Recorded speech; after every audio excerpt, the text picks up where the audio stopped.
اللہ الرحمن الرحیم۔ السلام علیکم ناظرین۔ حضرت سلیمان علیہ السلام اللہ کے پیغمبر تھے اور بادشاہ بھی۔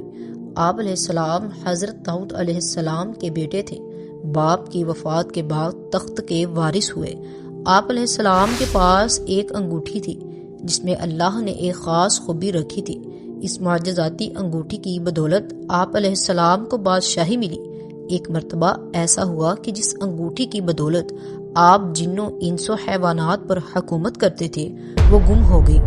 اس کا گم ہونا تھا کہ آپ تخت سے محروم ہو گئے، جس کی وجہ سے ہاتھ سے سلطنت نکل گئی۔ یہ انگوٹھی شیطان کے ہاتھ لگ گئی۔ کچھ عرصہ بعد شیطان کے ہاتھ سے دریا میں گر گئی۔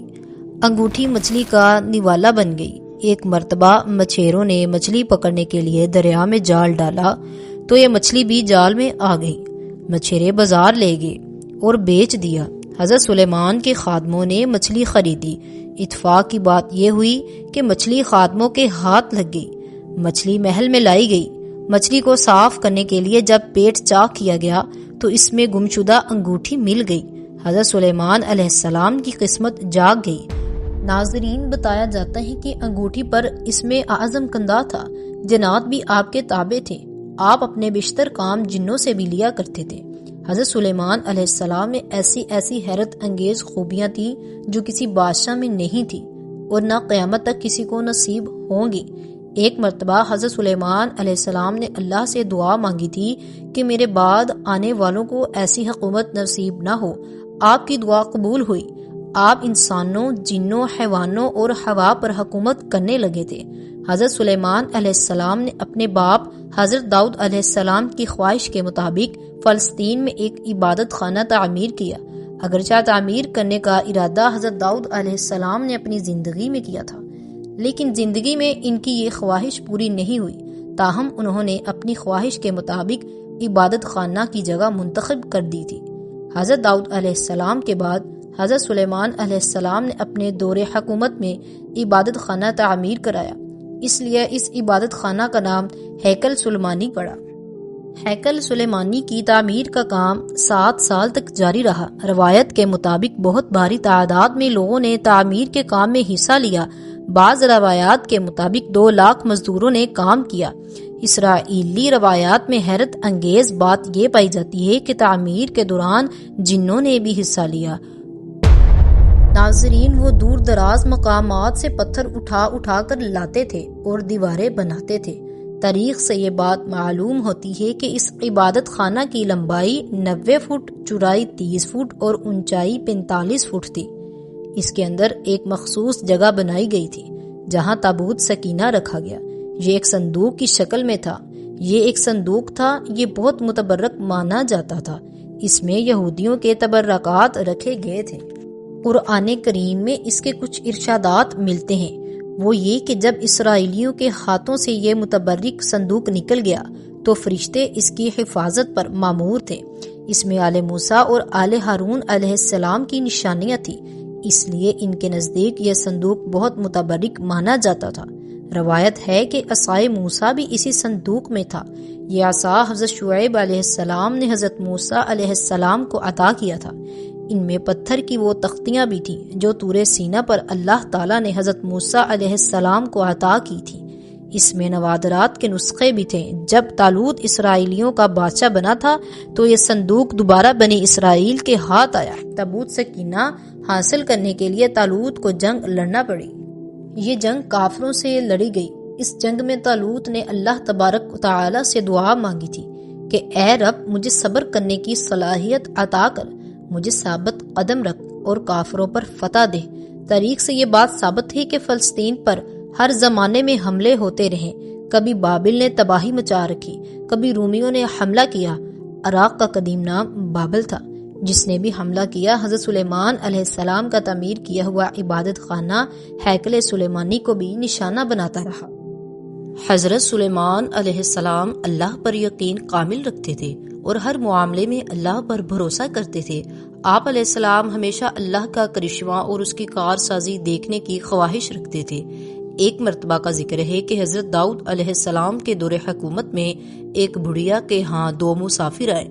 اور کہنے لگے کہ ہمیں بھوک لگی ہے، اگر تمہارے پاس کھانا ہے تو دے دو تاکہ ہم کھا کر اپنی بھوک مٹائیں، ہم کھانے کا معاوضہ ادا کریں گے۔ بڑھیا بڑی غریب تھی، وہ بولی میرے پاس تھوڑی سی گندم ہے، پسوا کر لاتی ہوں، تم کچھ دیر انتظار کرو۔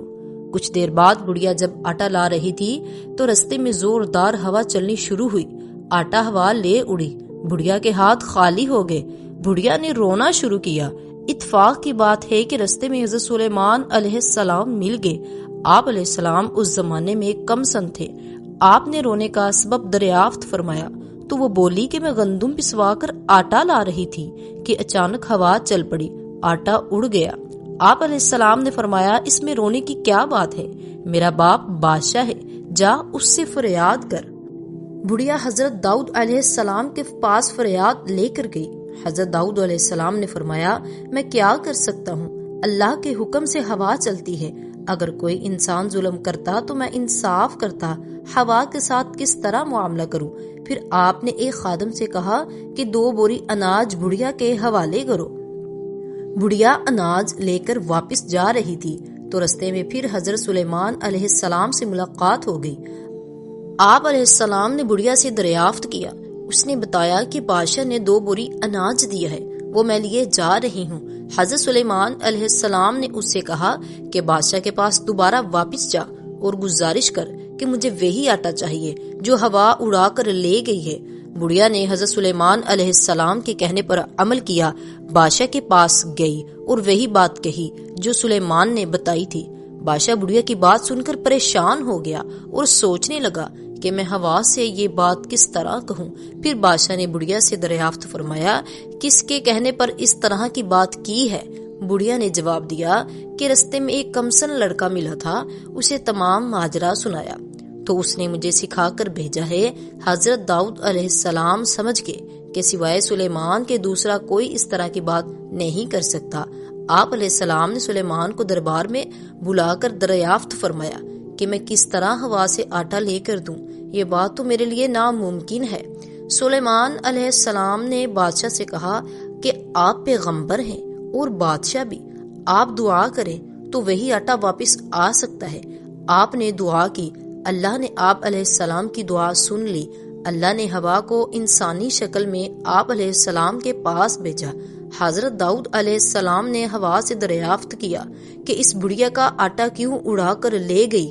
ہوا نے جواب دیا کہ اللہ کا یہی حکم تھا۔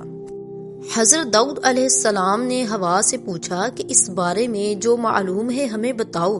ہوا نے پورا واقعہ سناتے ہوئے کہا، سمندر میں ایک کشتی آ رہی ہے، اس میں کچھ تاجر بیٹھے ہوئے ہیں، کشتی میں ایک سوراخ ہو گیا جس سے کشتی کے ڈوب جانے کا اندیشہ پیدا ہو گیا۔ کشتی میں بیٹھے ہوئے تاجروں نے خدا سے منت مانی کہ اے خدا، اگر کشتی ڈوبنے سے بچ گئی تو ہم اس کا آدھا حصہ داؤد بادشاہ کے دربار میں پیش کریں گے تاکہ وہ غریبوں میں تقسیم کرے۔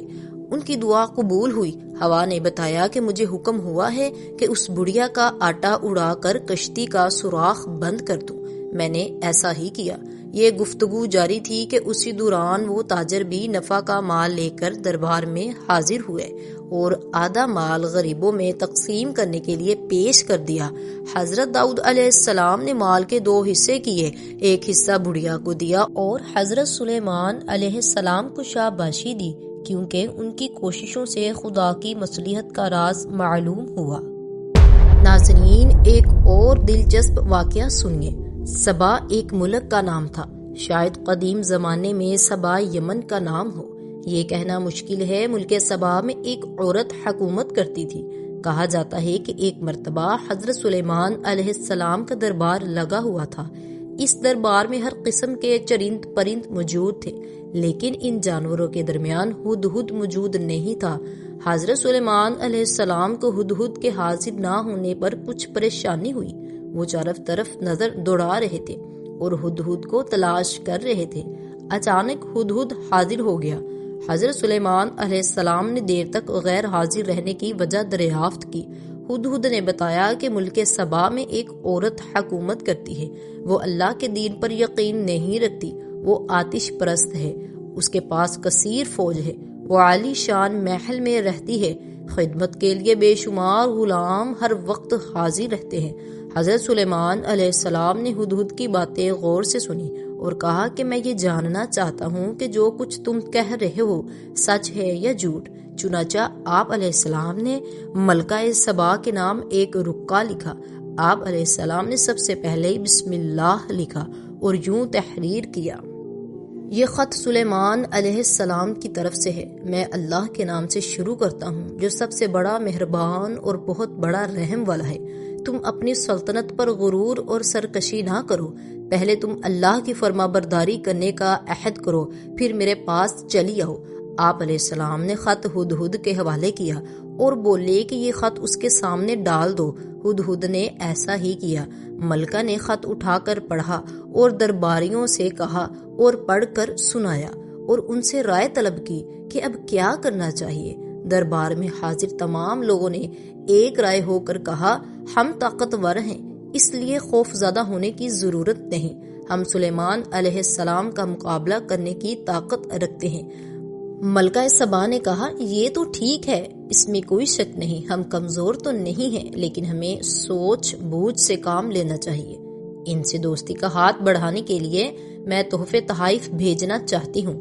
اگر انہوں نے ہمارا تحفہ قبول نہ کیا تو میں سمجھوں گی کہ وہ پیغمبر ہیں۔ پیغمبروں کو مال و دولت کی ہوس نہیں ہوتی۔ اگر انہوں نے تحفہ قبول کیا تو میں سمجھوں گی کہ وہ صرف بادشاہ ہے۔ بادشاہوں کو ملک گیری کی ہوس ہوتی ہے۔ میں اس بات سے خوف زدہ ہوں کہ بادشاہ جس ملک میں داخل ہوتے ہیں وہاں تباہی مچا دیتے ہیں، ہر چیز کو تباہ و برباد کر دیتے ہیں۔ ملکہ نے یہی سوچ کر تحفے تحائف بھیجے۔ تحفوں کا سامان لے کر خادم حضرت سلیمان علیہ السلام کی خدمت میں حاضر ہوا تو آپ علیہ السلام نے فرمایا کہ میرا مقصد یہ نہیں جو ملکہ نے سمجھا ہے۔ میرے پاس دولت کی کمی نہیں ہے، خدا نے مجھے بہت کچھ دے رکھا ہے۔ میں چاہتا ہوں کہ ملکہ میرے حکم کی تعمیل کرتے ہوئے میرے پاس چلی آئے۔ اگر اس نے میرے پاس آنے سے انکار کیا تو میں لشکر لے کر پہنچ جاؤں گا۔ ملکہ کو رسوائی اٹھانی پڑے گی۔ خادم نے حضرت سلیمان علیہ السلام کا پیغام ملکہ تک پہنچا دیا۔ ملکہ نے روانگی کے لیے تیاری شروع کر دی۔ آپ علیہ السلام کو ملکہ کی روانگی کی خبر مل چکی تو آپ علیہ السلام نے جنوں سے پوچھا کہ ملکہ کو یہاں کون لا سکتا ہے؟ ان میں سے ایک جن نے کہا کہ میں پلک جھپکتے ہی ملکہ کو حاضر کر سکتا ہوں۔ آپ علیہ السلام نے اجازت دی تو ایک جن تخت سمیت ملکہ سبا کو لے کر آیا۔ حضرت سلیمان علیہ السلام نے اللہ کا شکر ادا کیا اور حکم دیا کہ اس تخت کی شکل بدل دی جائے۔ جب ملکہ دربار میں پہنچی تو اس سے پوچھا: کیا یہ تیرا تخت بھی ایسا ہی ہے؟ اس نے کہا کہ یہ تو وہی ہے۔ حضرت سلیمان علیہ السلام نے اپنے محل کو حیرت انگیز طریقے سے بڑی حکمت کے ساتھ تعمیر کیا۔ محل کا فرش شیشے سے تیار کیا۔ فرش کے نیچے پانی کی نہریں بہہ رہی تھیں۔ ایسا معلوم ہو رہا تھا جیسے یہ فرش نہیں بلکہ پانی ہی پانی ہے۔ جب ملکہ سبا محل کے فرش پر پاؤں رکھنے والی ہی تھی کہ پیچھے ہٹ گئی اور اپنے پانچے اوپر چڑھا لیے۔ ایک خادم نے ملکہ کی یہ حرکت دیکھ کر کہا: یہ پانی نظر آ رہا ہے لیکن پانی نہیں ہے بلکہ فرش ہے، پانچے اٹھانے کی ضرورت نہیں ہے۔ ملکہ یہ عجوبہ دیکھ کر دنگ رہ گئی اور کہنے لگی: اے پروردگار، میں نے اپنی جان پر ظلم کیا۔ میں سلیمان کی بات مانتی ہوں، اللہ ہی تمام کائنات کا رب ہے۔ ملکہ سبا حضرت سلیمان علیہ السلام پر ایمان لے آئی اور آپ علیہ السلام سے نکاح کر لیا۔ یہ تھے حضرت سلیمان علیہ السلام کے واقعات جو ان کی حکمت اور اللہ کی قدرت کا ثبوت ہیں۔ اگر آپ کو یہ ویڈیو پسند آئی ہو تو لائک اور شیئر ضرور کریں۔ مزید ایسی ہی روشن معلومات کے لیے ہمارا چینل سبسکرائب کریں اور اپنی قیمتی رائے کمنٹس میں دیں۔ آپ کے فیڈ بیک کا ہم بے صبری سے انتظار کریں گے۔